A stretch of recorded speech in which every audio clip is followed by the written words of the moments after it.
Student, साक्षर पाठशाला में आपका स्वागत है। तो दोस्तों, हम पढ़ रहे थे लास्ट क्लास में केमिकल रिएक्शन एंड इक्वेशन। ठीक है, केमिकल रिएक्शन मैंने आपको बता दी थी, इक्वेशन भी बता दी थी। इक्वेशन क्या होती है, रिएक्शन क्या होती है, इनके सिंबल्स हमने देख लिए थे, और एक सबसे इंपॉर्टेंट हमने इक्वेशन बैलेंस करना भी वहां सीख लिया था। इक्वेशन बैलेंस करना मैंने आपको कंप्लीटली बता दिया था कि इक्वेशन हम बैलेंस कैसे करते हैं। लेकिन फिर भी अगर आपको कहीं कोई डाउट होता है तो आप कमेंट सेक्शन में वो चीज मेरे से पूछ सकते हैं, मैं आपको बता दूंगा। और उसके अलावा आज भी अगर हमें कोई इक्वेशन मिलती है तो हम उसको जरूर से डिस्कस करेंगे। ठीक है, उसको हम जरूर से उस फॉर्मेट से वो करेंगे, बैलेंस करेंगे। ठीक है, मैंने आपके लिए एक चीज छोड़ दी थी इस चैप्टर में, जो भी वीडियो बहुत ज्यादा लेंथी हो जाता, इसलिए मैंने आज के लिए वो छोड़ दी थी, टाइप्स ऑफ रिएक्शन। ठीक है, ये आज हम पढ़ेंगे टाइप्स ऑफ रिएक्शन, सारे रिएक्शन पढ़ेंगे हम कितने टाइप के होते हैं और उनके विद एग्जांपल्स हम देखेंगे। ठीक है, तो वीडियो को लास्ट तक देखो, चैनल को सब्सक्राइब करो, वीडियो को लास्ट तक देखोगे जिससे आपको ये कॉन्सेप्ट क्लियर रहेगा सारा। ठीक है, अब देखो रिएक्शन, इसके अंदर फर्स्ट है वो है कॉम्बिनेशन रिएक्शन। कॉम्बिनेशन रिएक्शन,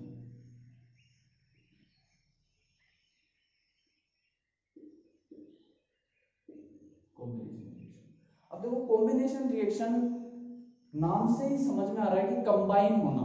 ठीक है, कंबाइन होना किसी भी चीज का। अब देखो इस इन कॉम्बिनेशन रिएक्शन टू एलिमेंट्स और वन एलिमेंट और वन कंपाउंड और two compounds are combined to form a single, अभी तक दो हो रहे थे, to form a single product या फिर फॉर्म ए सिंगल कंपाउंड। ठीक है, अब देखो सीधी सी बात है कि दो एलिमेंट हो या फिर एक एलिमेंट और एक कंपाउंड हो या फिर दोनों ही कंपाउंड हो, वो मिक्स हो के किसका फॉर्मेशन कर लें, किसका फॉर्मेशन कर लें, एक सिंगल कंपाउंड का, तो हम उसको क्या बोलते हैं, combination reaction. In combination reaction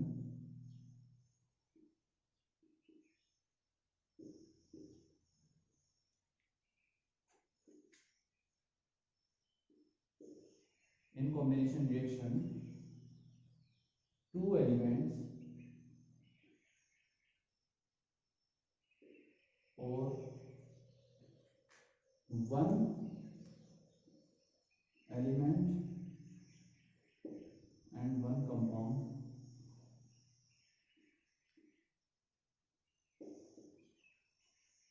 or two compounds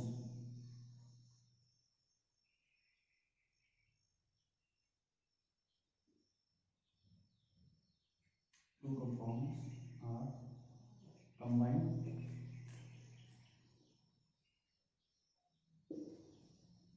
to form a single compound।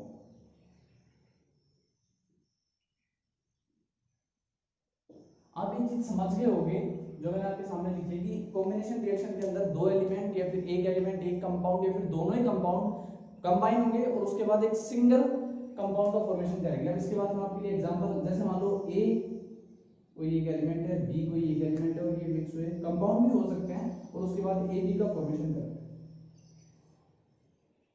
ये क्या है, कॉम्बिनेशन रिएक्शन।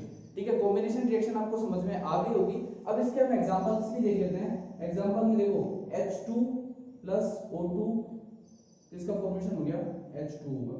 ठीक है, समझ में आ गई बात। ये एक सिंगल एलिमेंट है, ये सिंगल एलिमेंट है और ये कंपाउंड है। ठीक है, अब देखो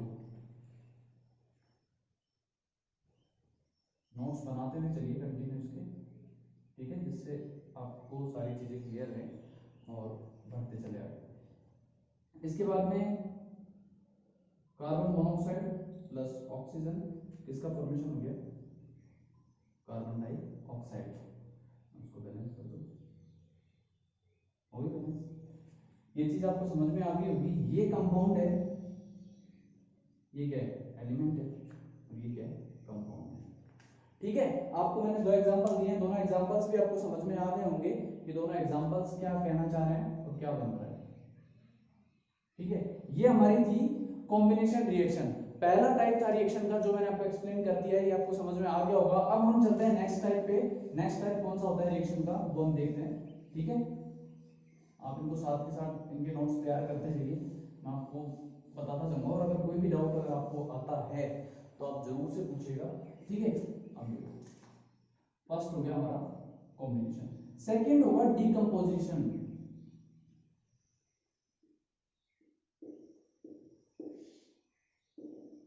डीकंपोजिशन रिएक्शन, अब डीकंपोजिशन नाम से समझ में आ रहा है जिस रिएक्शन के अंदर जैसे मान लो ए बी कंपाउंड है और फिर वो ए प्लस बी में कन्वर्ट हो जाए। इन डीकंपोजिशन रिएक्शन, अब देखो डीकंपोजिशन रिएक्शन के टाइप भी होते हैं, वो भी मैं आपको बताते हुए चलूंगा। In decomposition reaction a single reactant या फिर a single component decomposes in two और more component decomposes in two or more elements or compound या फिर product on the applications of heat, temperature and electricity। लिख दूं इस चीज को भी मैं,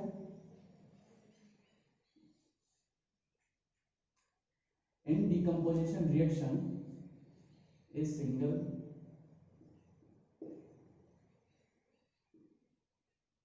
product reactant,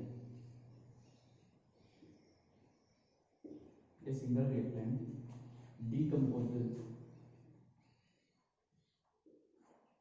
in two or more products,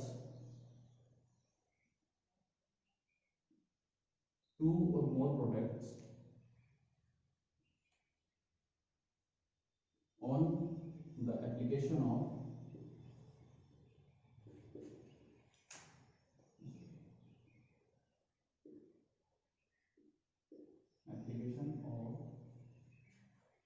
heat, electricity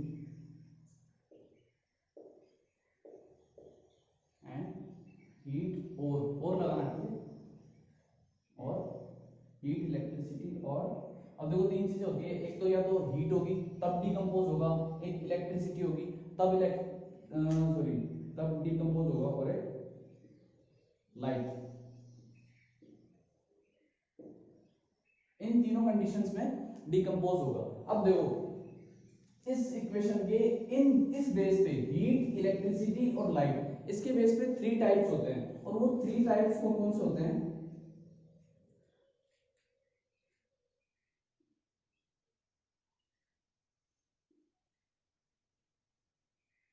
thermolytic, photolytic,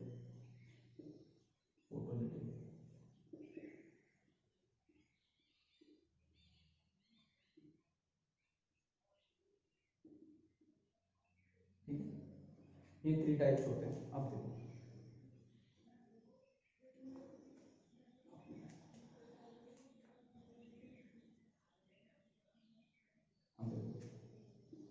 heat require,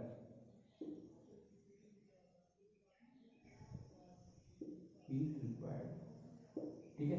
decompose के लिए क्या रिक्वायर है? हीट। किसकी रिक्वायरमेंट है? हीट की। इसके लिए लाइट रिक्वायर, और इसके लिए इलेक्ट्रिसिटी।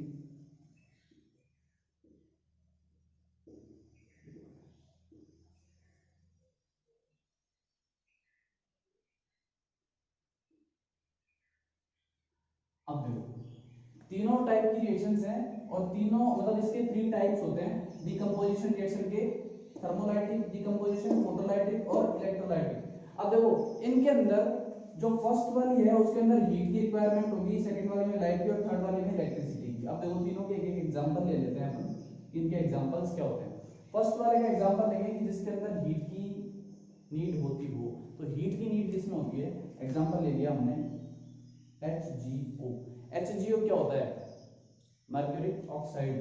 इसको जब हम हीट करते हैं तो उस टाइम पे किसका फॉर्मेशन होता है? ये मैं लाइट में यहां से डाल देता हूं।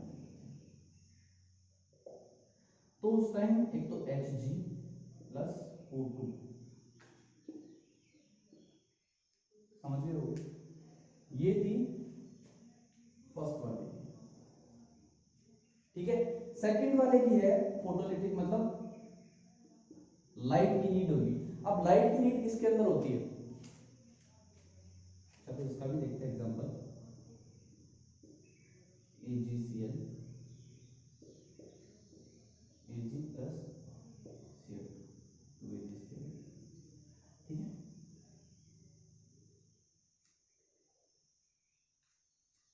इसके अंदर लाइट, एक चीज और देखते हुए चलना, यहाँ पे एक सिंगल है, यहाँ पे दो हो गए, यहाँ पे एक सिंगल है, यहाँ पे दो हो गए, मतलब डिकम्पोज हो रहे हैं, टूट रहे हैं। कॉम्बिनेशन में क्या था, जुड़ रहे थे और जुड़ के एक सिंगल बना रहे थे। डिकम्पोजिशन में क्या होगा, टूट रहे हैं और टूट के दो बना रहे हैं, उससे भी ज्यादा बनाते हैं, ठीक है। अब उसके बाद में जो हमारा लास्ट है, इसके अंदर हम ले लेते हैं H2O, एग्जांपल H2O। जब इसको हम इलेक्ट्रिसिटी देते हैं तो उस टाइम पे किसका फॉर्मेशन होता है, H2 प्लस O2, ठीक है।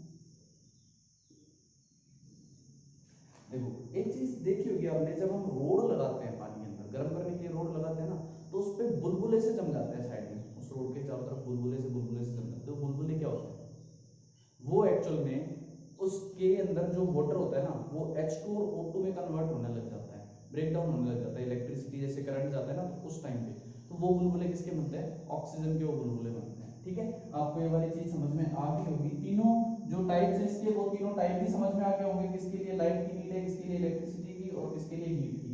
और इसका जो डेफिनेशन है वो भी मैंने आपके सामने लिख दी है, ठीक है। अब आप एक बार, मैं साइड में हो जाता हूँ, आप एक बार इसको देख लो, स्क्रीनशॉट लेना है स्क्रीनशॉट ले लो, नोट्स बनाना है नोट्स बना लो पॉज करके, ठीक है। थोड़ा पानी पी लेता हूँ।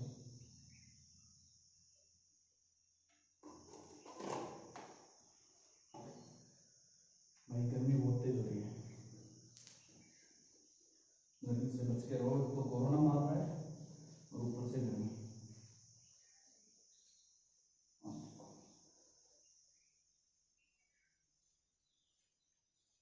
इसके तीनों टाइप के आपको समझ में आ गए होंगे। तो भाई समझ चुके हैं हम दो रिएक्शंस, ठीक है। कौन कौन सी पढ़ चुके हैं, जो पढ़ चुके हैं ना वो मैं यहाँ लिख देता हूँ, कॉम्बिनेशन,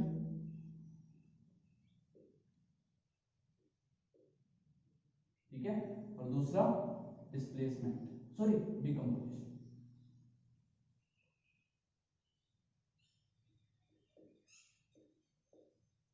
ये तो हम पढ़ चुके हैं, तीसरी देखते हैं, तीसरी क्या है। अब देखिए, दो तो आपको समझ में आ गई होंगी, डिकम्पोजिशन के जो टाइप्स है वो भी आपको समझ में आ गए होंगे, और समझते चलना। डिस्प्लेसमेंट,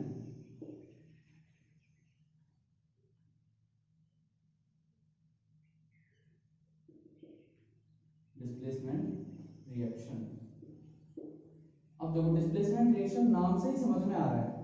डिस्प्लेसमेंट रिएक्शन क्या होती है कि जैसे मान लो कोई भी एलिमेंट, मतलब जो मोर रिएक्टिव हो, ज्यादा रिएक्टिव एलिमेंट हो ना, वो कम रिएक्टिव को हटा दे, उसकी जगह से डिस्प्लेस कर दे, ठीक है। समझ रहे हो ना मैं जो कहना चाह रहा हूँ, जो ज्यादा रिएक्टिव होगा वो कम रिएक्टिव को हटा देगा और उसकी जगह पे खुद आ जाएगा, मतलब जिसके पास ताकत है वो रहेगा, जिसके पास नहीं है वो नहीं रहेगा, बाहर हो जाएगा कंपटीशन से। कंपटीशन यही है कि जो ज्यादा मेहनत कर रहा है, जिसके पास ज्यादा सोचने समझने की शक्ति है, जिसके पास ज्यादा कंटेंट है, वो रुकेगा, बाकी नहीं रुकेगा।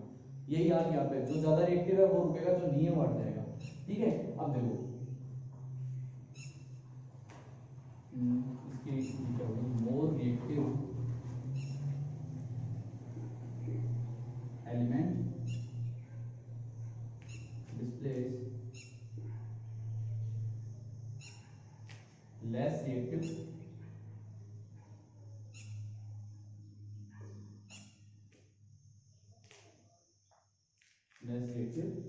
एलिमेंट, ठीक है।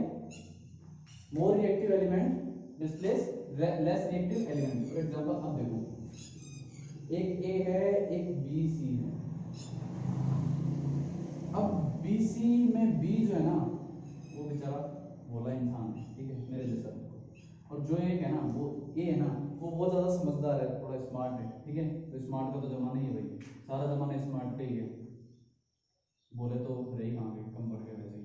ए सी प्लस बी, ये चीज आपको समझ में आ गई होगी कि ए स्मार्ट था तो ए को हटा दिया और बी की जगह, सॉरी ए स्मार्ट था तो बी को हटा दिया, बी की जगह पे आ गया। और ये जमाना भी अब का नहीं है, थोड़ा पहले का है। अब वाला जमाना पता है क्या है, वो अब आने वाला है। इसका एग्जांपल देख लेते पहले हम। इसका एग्जांपल है Zn प्लस H2SO4, ठीक है। Zn प्लस H2SO4 में क्या है, जो Zn है वो H2 से ज्यादा रिएक्टिव है, मोर रिएक्टिव है, Zn लेस रिएक्टिव है। तो इस कंडीशन में क्या होगा, ZnSO4 के संग चला जाएगा और H2 अकेला रह जाएगा, ठीक है। इसको तन्हाई में जीवन यापन करना पड़ेगा। अब देखो Zn, हाँ एक मैंने आपको इक्वेशन लिखने का तरीका और बताया था, ये इक्वेशन कैसे लिखते हैं। Zn जो है ना ये सॉलिड है तो इसको सॉलिड लिखेंगे और इसके साथ डाइल्यूट H2SO4 की रिएक्शन करवाते हैं। मैंने अभी तक बोला नहीं, बीच में हम डायरेक्ट करते जा रहे हैं, एग्जांपल लेते जा रहे हैं, करते जा रहे हैं, कोई दिक्कत नहीं है। लेकिन हाँ इक्वेशन जो लिखते हैं ना वैसे लिखते हैं, ये सॉलिड है, ये एक्वस है, फिर ZnSO4 एक्वस है प्लस H2 ये क्या है, गैस है, ठीक है।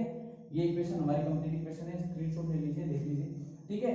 तो ये क्या था, ये डिस्प्लेसमेंट रिएक्शन थी, Zn ने H2 को डिस्प्लेस कर दिया, ठीक है। हमारी थर्ड कौन सी हो गई, डिस्प्लेसमेंट।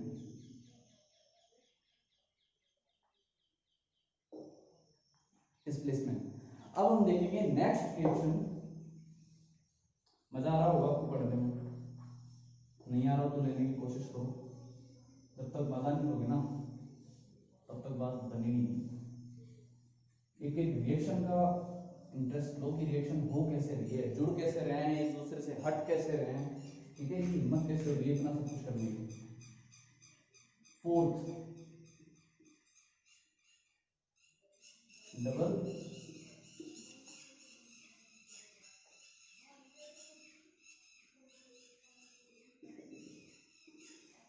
ये है वाला जमाना।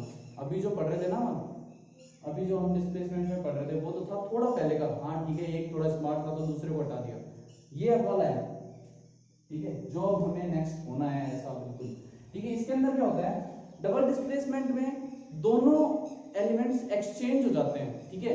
एक दूसरे की जगह पे आ गया, दूसरा पहले वाले की जगह पे आ गया, दोनों एक्सचेंज हो जाते हैं और एक्सचेंज होकर जो प्रोडक्ट बनता है ना वो कौन सी रिएक्शन होती है, डबल डिस्प्लेसमेंट, ठीक है। In double displacement reaction, an exchange of reactants take place to form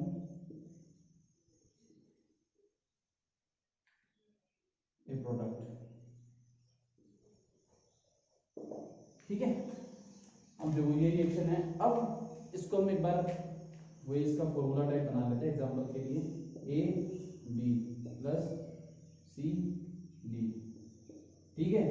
अब A B की जगह पे आ गया, B D की जगह पे आ गया, A C की जगह पे आ गया, B D की जगह पे आ गया, तो A C plus B D, ये है मतलब A स्मार्ट बना, C की जगह पे आ गया, सॉरी A स्मार्ट बना और C के संग आ गया, D अकेला रह गया, तो B उससे भी ज्यादा स्मार्ट बना, B D के संग चला गया, या फिर ऐसे मान लो A स्मार्ट बना, C के संग चला गया, तो B बेचारा अकेला बचा, D बोला कोई बात नहीं, B यहाँ पे फ्री है, हम B से काम चला लेंगे, तो ये बन गया। समझ में आ गई होगी आपको बात कि कैसा होता है डिस्प्लेसमेंट में, दोनों एक्सचेंज हो जाएंगे, जो रिएक्टेंट है ना ये रिएक्टेंट होते हैं,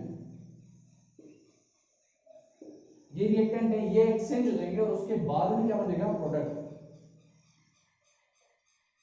ठीक है। वो प्रोडक्ट जो बनेगा ना उसके अंदर ये एक्सचेंज हुए रहेंगे और उसको हम क्या बोलेंगे, displacement reaction, double displacement reaction. अब देखो इसका एग्जांपल हम ले लेते हैं, एग्जांपल Al2SO4 प्लस CaOH का और किसका फॉर्मेशन हो जाएगा। अब देखो डिस्प्लेसमेंट में हमको डिस्प्लेसिंग तो करना है, तो Al, ये हम बाद में सीखेंगे कि कंबाइन कैसे होता है, ठीक है, ये हम आगे वाले चैप्टर्स में सीखेंगे। 9th में सिखा चुका हूँ वैसे मैं चीजें, 9th में आप भी पढ़ चुके हो कि ये इनकी एक वैलेंसी होती है, वैलेंसी के बेस पे कंबाइन होते हैं, ठीक है। तो यहाँ पे क्या आ जाएगा, OH प्लस, ठीक है, ये चीज समझ में आ गई होगी, ठीक है, ये चीज आपको समझ में आ गई होगी, ये डिस्प्लेस हो रहे हैं। लेकिन ये जो इक्वेशन है ये बैलेंस नहीं है, अनबैलेंस इक्वेशन है, आप इसको खुद बैलेंस करोगे, वीडियो के एंड में मैं इसको बैलेंस करवाऊंगा, तब तक आप इसको बैलेंस कर लेना, कौन से तरीके से? हमारे कल वाले तरीके से, जो कल हमने ट्रिक देखी थी ना, उस ट्रिक से आप इसको बैलेंस करना। अगर हो जाती है तो बहुत अच्छी बात है। वैसे हम कल की तरह नहीं करेंगे कि हम एक एक स्टेप को करते हुए चल रहे हैं, आज डायरेक्ट करेंगे इसको, ठीक है? क्योंकि हमें तो डायरेक्ट सीखना है ना, एप्लीकेशन तो अप्लाई तो जब होगी जब हम इसको डायरेक्ट सोल्व करेंगे। अब देखो हमने 4 टाइप की पढ़ी है, अब हम 5वां टाइप देखते हैं रिएक्शन का। इसको बैलेंस करना मत भूलना।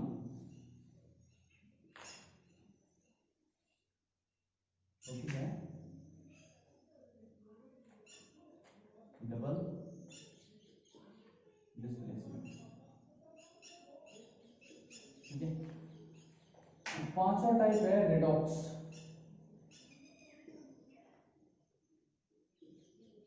बहुत इंपॉर्टेंट रिएक्शन है। रेडॉक्स में क्या होता है? रेडॉक्स से पहले मैं आपको कुछ और चीजें बता दूं, पहले इसका ही बता देता हूं मैं। ऑक्सीडेशन एंड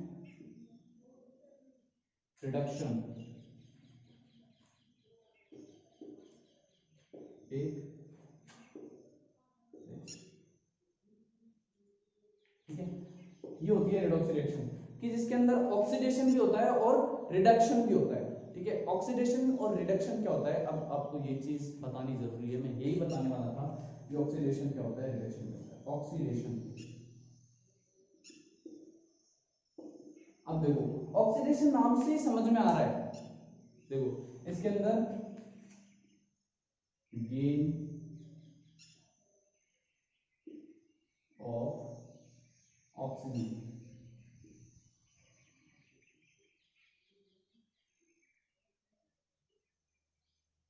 ठीक है, गेन ऑफ ऑक्सीजन और lose of hydrogen, gain of oxygen और लूज ऑफ हाइड्रोजन, और रिडक्शन में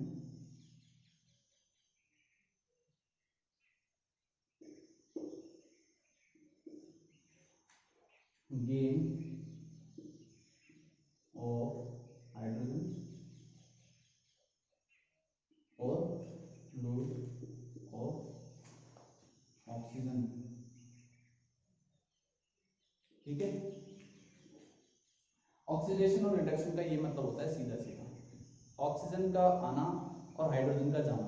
ऑक्सीजन का आना और हाइड्रोजन का जाना तो क्या होता है, ऑक्सीडेशन। रिडक्शन का मतलब हाइड्रोजन का आना और ऑक्सीजन का जाना। हम इसको एक वे में और भी लिख सकते हैं, गेन ऑफ ऑक्सीजन और लॉस ऑफ हाइड्रोजन। इसको हम ये भी लिख सकते हैं कि लूज ऑफ इलेक्ट्रॉन और गेन ऑफ इलेक्ट्रॉन, ये भी इसका बन सकता है, ठीक है। अब देखो, अब इसके अंदर एक और चीज आएगी, ऑक्सीडाइजिंग एजेंट।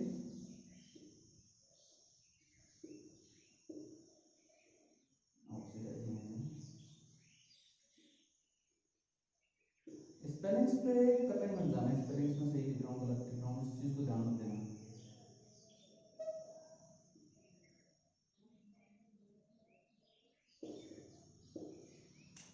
ऑक्सीडाइजिंग एजेंट और रिड्यूसिंग एजेंट कौन से होंगे? जो ऑक्सीडेशन जिनकी वजह से कंप्लीट होगा वो तो होंगे ऑक्सीडाइजिंग एजेंट, और जिनकी वजह से रिडक्शन कंप्लीट होगा वो कौन से होंगे? अब जैसे मान लो ऑक्सीडाइजिंग एजेंट और रिड्यूसिंग एजेंट, ये मैं आपको अगर एग्जांपल के थ्रू बताऊंगा तो आपको ज्यादा अच्छा समझ में आएगा, वैसे नहीं आएगा, ठीक है।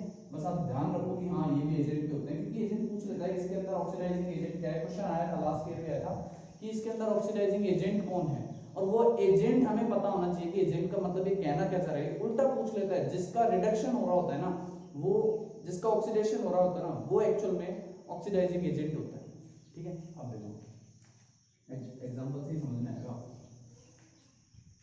Cu प्लस H2SO4, ये दे देते हैं, नहीं चलो छोड़ो, एक काम करो, Fe प्लस CuSO4, वो वाला एग्जांपल ले लिया था इसलिए नहीं है, तो FeSO4 प्लस Cu। अब देखो ये वैसे डिस्प्लेसमेंट रिएक्शन भी है, डिस्प्लेसमेंट का भी एग्जांपल है, लेकिन इसका भी एग्जांपल है, ठीक है। अब इसका एग्जांपल कैसे है मैं आपको ये बताता हूं, रिडॉक्स कैसे है, और इसके अंदर ऑक्सीडेशन किसका हो रहा है, रिडक्शन किसका हो रहा है। अब देखो फेरस है यहाँ पे, ठीक है, इसके अंदर ऑक्सीजन ऐड हो रहा है कि नहीं हो रहा, ऑक्सीजन ऐड हो गया ना, फेरस नहीं हो रहा है ऑक्सीजन ऐड, और जो Cu था इसके पास ऑक्सीजन पहले से ही था, उसके पास ही चला गया, मतलब इसका तो हो रहा है ऑक्सीडेशन और इसका हो रहा है रिडक्शन। बात समझ में आ गई होगी आपको कि इसके अंदर तो ऑक्सीजन ऐड हो रहा है, ये देखो ऑक्सीजन ऐड हो रहा है और इसके अंदर से ऑक्सीजन निकल रहा है, इसके पास जा रहा है, मतलब इसके पास था और इसके पास आ गया, तो इसके पास से तो ऑक्सीजन खत्म हो गया, चला गया, तो इसको हम बोलेंगे रिडक्शन, और इसके पास आ गया ऑक्सीडेशन। दोनों चीजें कंप्लीट हो रही है, मतलब रिडॉक्स। इतनी बात समझ में आई, इतनी बात आपको समझ में आ गई होगी कि ऑक्सीडेशन क्या होता है, रिडक्शन क्या होता है, ये चीज हमने इस एग्जाम्पल के थ्रू देखी। अब देखो इसके अंदर एक चीज और है जो मैं बता रहा था, reducing agent. Reducing agent, reducing agent कौन सा होगा, तो आप सब बोलोगे कि ये है रिड्यूसिंग एजेंट, क्योंकि इसकी वजह से इसका रिडक्शन होता है, जबकि हकीकत बात ये है कि रिड्यूसिंग एजेंट ये है, रिड्यूसिंग एजेंट ये है कि इसकी वजह से इसका रिडक्शन हो रहा है, तो रिड्यूसिंग एजेंट कौन है, F। ध्यान से देखना इस चीज को ढंग से समझना है, जिसका रिडक्शन हो रहा है ना वो खुद रिड्यूसिंग एजेंट है, सॉरी जिसका रिडक्शन हो रहा है ना, तो जो दूसरा वाला बचा हुआ है F जो है ना, ये रिड्यूसिंग एजेंट है, इसकी वजह से इसका रिडक्शन हो रहा है, और ऑक्सीडाइजिंग एजेंट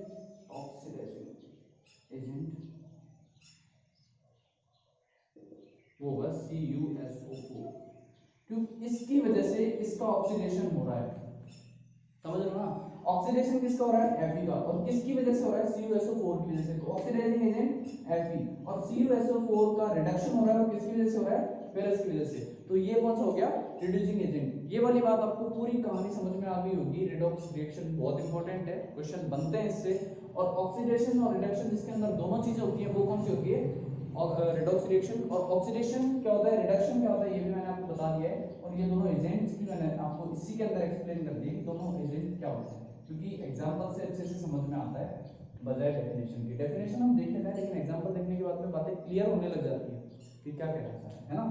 अब देखो और भी कुछ अच्छी अच्छी चीजें हैं इस चैप्टर में जो हम पढ़ते हुए चल रहे हैं अभी तक। पांचवी कौन सी हो गई, रिडॉक्स। आप इनको नोट डाउन करते हुए चलिए या फिर स्क्रीनशॉट लेते हुए चलिए, जिससे आपको ये चीजें समझ में आने लग जाए और कोई दिक्कत ना हो। वैसे तो खुद के नोट्स बनाओगे तो भाई। अब देखो रिडॉक्स हमने कंप्लीट पढ़ ली है, पांच तरह की पढ़ ली, combination, decomposition, displacement, double displacement and redox. ठीक है, रिडॉक्स तक के आप नोट्स खुद से बनाइए, ज्यादा अच्छा होगा। बाकी आप स्क्रीनशॉट ले रहे हो तो स्क्रीनशॉट से प्रिपेयर करते रहिए, बाकी खुद बनाओगे तो हमेशा काम आने वाली चीज है। तो साइंस लेने वाले तो सब ये चीज समझते हैं कि केमिस्ट्री में कितना इंपॉर्टेंट है, उनको समझना पड़ेगा, समझना जरूरी है, कोई ऑप्शन नहीं है आपके पास कि आप कुछ और यूज कर सको, आपको समझना ही पड़ेगा। अब देखो इसके बाद हम जो 6 पढ़ने वाले हैं वो कौन सी है, एक्सोथर्मिक।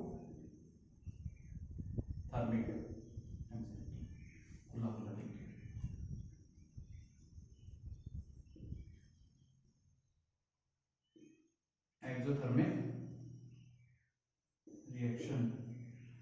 अब देखो एक्सोथर्मिक नाम से ही समझ में आ रहा है, नाम से समझ में आ रहा है ना कि जिसके अंदर हीट इवोल्व होती है, हीट रिलीज होती है, ऐसी इक्वेशंस जिनके अंदर हीट रिलीज होती है वो कौन सी होती है, एक्सोथर्मिक। अब देखो एक्सोथर्मिक में मैं आपको लिख दूं हीट इवोल्व, ठीक है, हीट इवोल्व। अब देखो हीट इवोल्व कौन सी रिएक्शंस में होती है, ये रिएक्शन में से देखो अब नॉर्मल आपको मैं बताता हूं, कोई भी लकड़ी वुड आप अगर बर्न करते हो तो उसके अंदर से हीट निकलती है ना, निकलती है ना हीट, तो वहां पे कौन सी, मैंने एग्जांपल वो इसलिए लिया है जिससे आपको समझ में आ जाए, ठीक है, वो बहुत नॉर्मल एग्जांपल होता है, CH4 होता है उसके अंदर, मीथेन सबसे अच्छा होता है, और ऑक्सीजन की प्रेजेंस में ही होगा, बर्निंग कभी भी ऑक्सीजन की एब्सेंस में नहीं होती, ये तो शुरू से पढ़ते आ रहे हो, और जैसे ही होगा तो ये तो बन जाएगा CO2 और एक H2 हाइड्रोजन। अब बैलेंस कर लो, वो एक अलग बात है, इधर दूर लगा वो भी बैलेंस, ठीक है। ये किसका एग्जांपल था, एक्सोथर्मिक का, और यहाँ पे क्या होगी,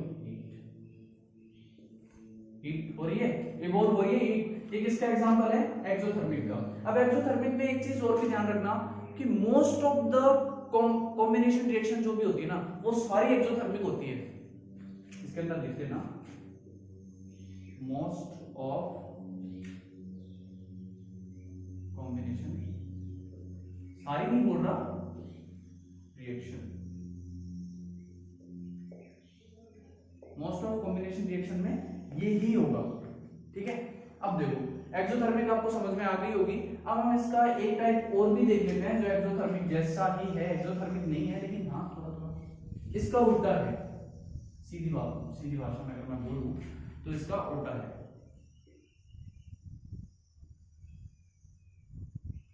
एक्सोथर्मिक एंड लास्ट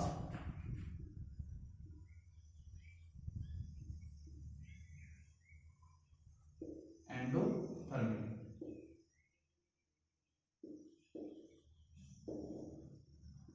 ठीक है, अब देखो उसके अंदर तो हीट इवॉल्व हो रही थी, ठीक है, और इसके अंदर हीट की रिक्वायरमेंट होगी, हीट की रिक्वायरमेंट होगी, हीट यूज में आएगी तब जाके रिएक्शन कंप्लीट होगी। ठीक है, requirement of heat to complete reaction.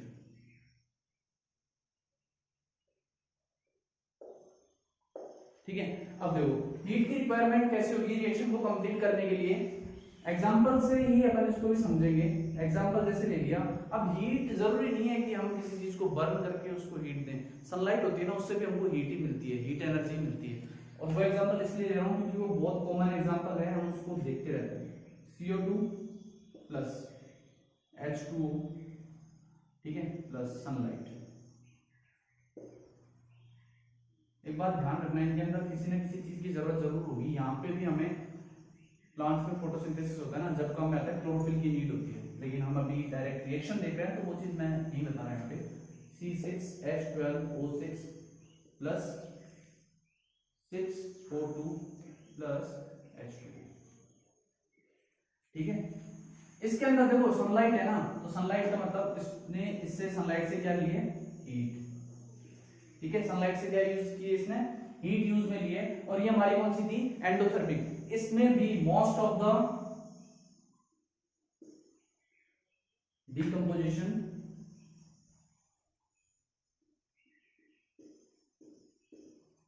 Reaction,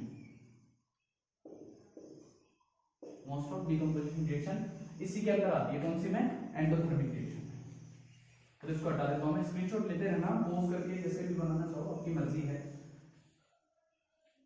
तो भाई आज की क्लास में मुझे लगता है बहुत मजा आया होगा, क्योंकि हमने बहुत सारी रिएक्शंस इसमें देखी है, बहुत सारी, तो क्या पूरे चैप्टर की रिएक्शंस हमने देखी इसके अंदर। अब मैंने आपको एक चीज बोली थी कि मैं वीडियो के एंड में आपको बताऊंगा, तब तक आप खुद ट्राई करते रहना। मैं उसको लिखता हूं, तब तक का टाइम और दे रहा हूं आपको मैं। Al2SO4 प्लस CaOH, उसके बाद AlOH प्लस CaSO4। ठीक है, हमें इसको क्या करना है, बैलेंस करना है। थोड़ा खुला खुला लिख दूं क्या, जिससे दिक्कत ना। चलो यहां लिखेंगे, ये हमारा है A, ये हमारा है B, ये हमारा है C और ये हमारा है D। यही बताया था कल। अब देखो सबसे पहले हम लेंगे एल्यूमिनियम, Al। तो इसके अंदर A2A है, आगे कहीं भी नहीं है। इसमें आ जाओ, C में है और एक सिंगल है, मतलब सिंगल C। इसके बाद में लेंगे S, A में है B में नहीं है, तो A में हम क्या कर लेंगे, इसको दोनों में इक्वल होना चाहिए ना बैलेंस करने के लिए, तो वही कर रहे हैं बस 3A, क्योंकि A में ही है B में नहीं है, 3A। ठीक है, अब इधर आ जाओ, किसको ले रहे हैं हम, ये। इसके अंदर क्या है, एक, मतलब D में ही है, C में नहीं है। फिर इसके बाद में आ जाओ O, झूठा तो नहीं है, तो O क्या है, इसके अंदर ये 3 था, 4 को 3 से मल्टीप्लाई करोगे तो क्या आएगा, 12A प्लस इसमें भी है वो, देखो ये रहा और 2b, है कि नहीं है ना? ठीक है, अब इसमें आ जाओ, इसको ले रहे हैं हम, ओ को ले रहे हैं ना, तो एक तो 3c प्लस 4d, मतलब ये तो उनको सारे ही हैं, कोई दिक्कत नहीं है, सारे में आ जाओ। फिर इसके बाद में आ जाओ इस पे,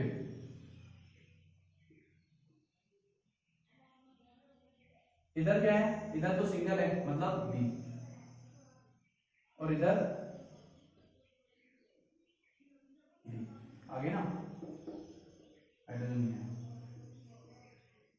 इधर कितना है 2b, और इधर कितना है 3c, ये बात है ना 3c।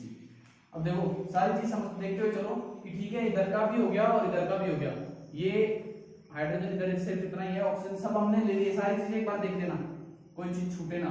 इधर एल्यूमिनियम 2 थे, इधर हमने 2 ले लिए, इधर एक था एक ले लिया, इधर ये 3 थे, इधर हमने 3 ले लिया, और इधर एक सिंगल था तो इधर सिंगल ले लिया, वो भी डी में था।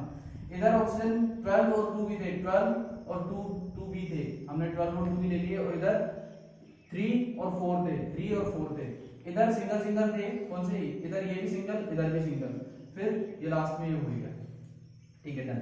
अब देखो सबसे पहले हमें इसको इक्वल करना है, तो इसको इक्वल करोगे तो क्या करोगे, इनको लिखते जाना, c को हमने मल्टीप्लाई किया किससे, 2 से, 2 से मल्टीप्लाई करोगे तो ये 2c हो जाएगा, और ये यहाँ पे हो गया बराबर, इसकी कहानी खत्म, मतलब इसके आगे 2 लगा देंगे और ये हो गया बराबर। अब देखो c कहाँ पे है, एक तो यहाँ पे 2 से मल्टीप्लाई हो जाएगा मतलब 6 हो गया, और c कहाँ पे है, एक यहाँ पे हो जाएगा 2 से मल्टीप्लाई।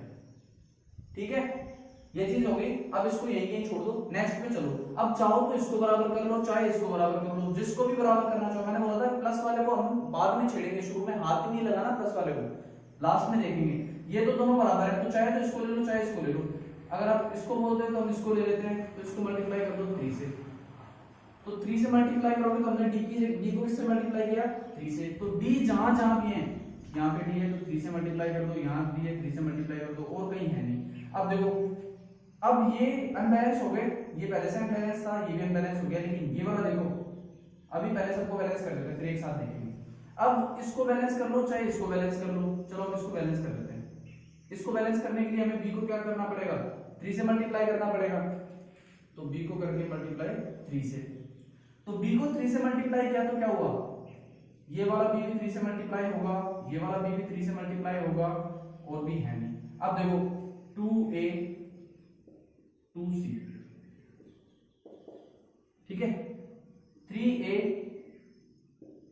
3b, 12a और ये 3 दूनी 6b, मतलब 12a प्लस 6b, और इधर 6c प्लस 12b, फिर इधर 3b 3d, और इधर 6b 6c, सारे हो गए बराबर। ये 18, ये भी 18, ये 3, ये 3, ये 2, ये 2, ये 3, ये 3, ये 6, ये 6 हो गया इक्वल। तो मतलब हमें एक के साथ कोई छेड़छाड़ नहीं करनी है, हमने एक को किसी से मल्टीप्लाई किया नहीं किया, लेकिन हमें जहां b है वहां पे क्या रखना है, b को हमने 3 से किया है तो 3 आ जाएगा। ठीक है, फिर उसके बाद में d की जगह पे हमें क्या रखना है, d की जगह पे भी हमें 3 ही रखना है, और इसकी जगह पे 2 रखना है। हो गया बैलेंस। इस जो होता c की जगह पे 2 रखना है, d की जगह पे 3, ये हमने सीधा लिख लिया, हो गया ना। इतनी बड़ी इक्वेशन थी, हमने सिर्फ यहीं पे किया, फटाक से हो गया। ये भी मैंने एक एक बोल के बताया, इसलिए थोड़ा टाइम लग गया, वरना इतना भी नहीं लगता। आपको समझ में आ गई होगी ये चीज, और नहीं समझ में आई तो अभी भी कमेंट कर देना, फिर से एक बार बता देंगे। और ऐसे कंटिन्यू बने रहिए, वीडियो देखते रहिए। इस चैप्टर को बहुत अच्छे से कर लीजिए। हमने chemical reaction and equation chapter complete कर दिया है, बैलेंसिंग ऑफ इक्वेशन भी हमने इसमें कंप्लीट कर लिया है। नेक्स्ट वीडियो में हम मिलते हैं। Thank you so much.